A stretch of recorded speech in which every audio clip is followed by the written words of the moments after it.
Tinapay mula sa langit. A daily morning devotion with CRC Family.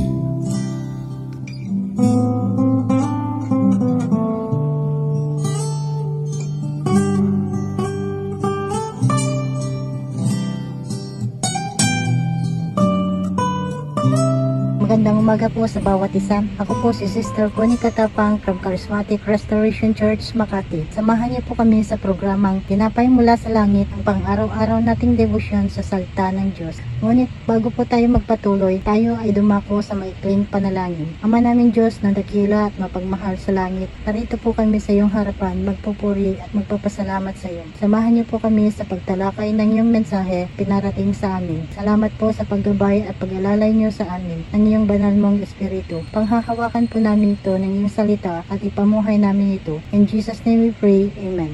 At ang title po ng ating babasahin ngayon ay God's Provision for Saba Year. Matutunghayan po natin ito sa Leviticus chapter 25 verse 18 to 22. Basahin po natin, inyong tutuparin ang aking palatuntunan at inyong iingatan ang aking mga hahatulan at inyong isagawa at tatahan kayong tuwasay doon. Verse 20. At kung sasabihin ninyo, anong aming kakanin sa ikatlong taon? Narito, hindi maghahasik ni magtitipon ng aming mga bunga. Verse 21, sa akin igagawad aking pagpapala sa inyo sa ika-6 na taon. Verse 22, maghahasik kayo ng ika-8 taon at kakain kayo ng dating kinamalig sa mga bunga hanggang sa ika-9 na taon, hanggang sa dumating sa pagbubunga ng ika-8 at kakain kayo ng dating kamalig. This reminds us of the assurance what God promises to His people. If you follow His decrees and to be careful to follow His rules, you will live safely in the land He will give. He will send you these blessings, the land that will yield its fruits,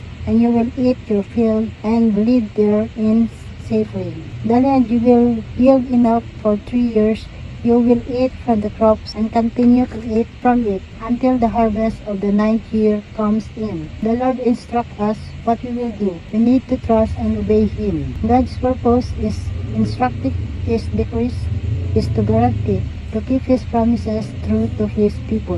Tayo po ay dumako sa ating closing prayer. Panginoong Jesus, maraming salamat po sa araw nito, sa mga blessings mo na patuloy po namin natatanggap. Salamat po sa inyong salita na manahan po sa aming puso. Panghahawakan po namin ito, Panginoon, ang magandang plano at pangako mo po sa aming buhay. Ang kalakasan, pag-asa at kapayapaan ay nasa inyo. Salamat po, Panginoon, sa pagmamahal at awa mo sa akin. In Jesus' name we pray. Amen. Maraming salamat po sa inyong pakikibahagi sa ating programa.